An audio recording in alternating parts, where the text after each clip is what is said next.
Noia segue progresando. O seu alcalde anunciou que se mellorarán varios puntos chave no municipio coa intención de obter unha maior seguridade viaria e unha mellora da calidade de vida dos veciños.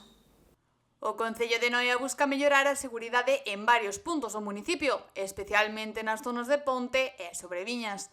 Para iso, o alcalde Francisco Pérez reuniuse coa delegación da Deputación da Coruña encabezada pola deputada provincial de Obras e Servizos, Mónica Rodríguez.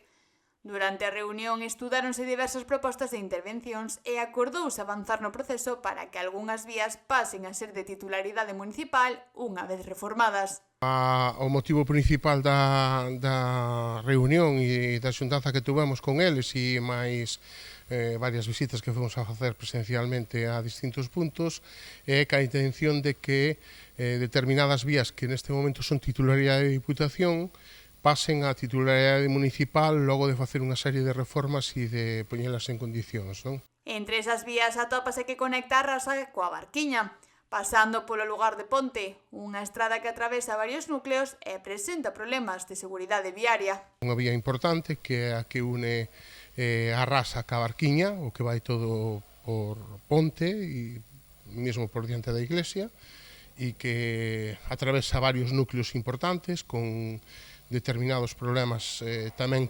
considerables de seguridade vial e que necesita pois un tratamento especial e hai unha memoria valorada, feita en principio de como podría ser a actuación, pero llevamos a dar unha voltiña.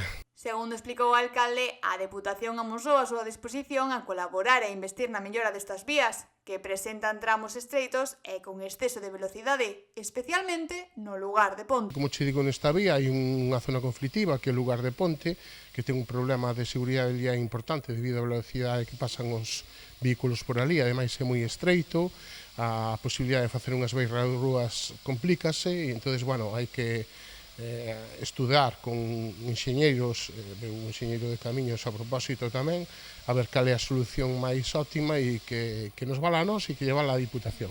O rexedor estima que o proceso para o cambio de titularidade e o inicio das obras podería prolongarse arredor dun ano. Creo que como mínimo un ano.